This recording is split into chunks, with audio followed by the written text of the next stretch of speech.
Shalom bien-aimés, je suis le docteur Paul Dima, votre pasteur du soir. Dans cette vidéo, nous allons parler des forces qui s'attaquent à nos finances.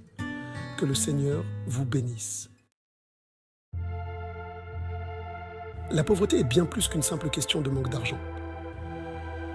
Elle touche nos vies de manière profonde et insidieuse, affectant notre bien-être mental, émotionnel et spirituel.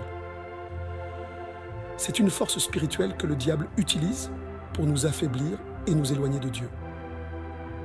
Il sème la confusion et la désespérance dans nos cœurs. Lorsque nous sommes aux prises avec la pauvreté, notre esprit est absorbé par les soucis du quotidien. Les factures impayées, les dettes accumulées et l'incertitude constante nous accablent.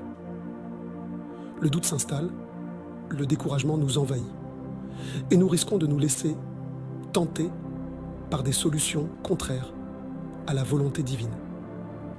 Nous perdons de vue les promesses de Dieu. Mais souvenez-vous, notre Dieu est un Dieu d'abondance. Il ne veut pas que nous vivions dans la misère, mais dans la plénitude de ses bénédictions. Il désire nous voir prospérer dans tous les domaines de notre vie, y compris sur le plan financier. La prospérité est une manifestation de sa grâce et de son amour pour nous. Demandons-lui avec foi de bénir nos biens et de nous libérer de l'esprit de pauvreté au nom puissant de Jésus-Christ. Que sa lumière éclaire notre chemin vers l'abondance. Passons maintenant à la dette, mes bien-aimés. La dette est un fardeau qui pèse lourdement sur nos épaules. La dette est une arme redoutable de l'ennemi. Elle nous enchaîne, nous prive de notre liberté et nous maintient captifs d'un système qui nous appauvrit spirituellement et matériellement. Elle nous empêche de vivre pleinement et de réaliser nos rêves. La dette nous lie à des obligations qui nous éloignent de notre véritable potentiel. La Bible nous met en garde contre les dangers de l'endettement, nous rappelant que le riche domine sur le pauvre et que celui qui emprunte est l'esclave de celui qui prête. Ces paroles sont un rappel puissant de la réalité de notre situation. Lorsque nous sommes dans la position de prêter, nous exerçons une certaine autorité. Nous avons le pouvoir de changer des vies et d'apporter de l'aide. En revanche, lorsque nous sommes constamment en train d'emprunter, nous nous plaçons dans une position de faiblesse et de peur, et de dépendance. Cette dépendance nous empêche de prendre des décisions libres et éclairées. Notre Dieu nous appelle à être des prêteurs et non des emprunteurs. Il nous invite à vivre dans l'abondance et à partager cette abondance avec les autres.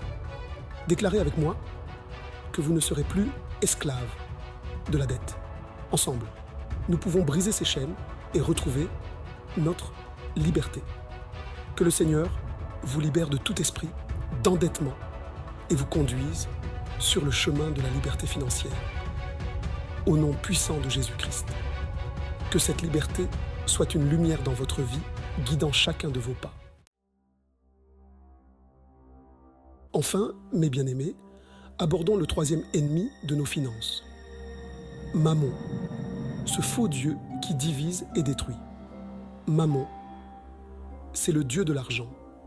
Cette idole que le monde adore, avec tant de ferveur et dévotion, souvent sans même s'en rendre compte.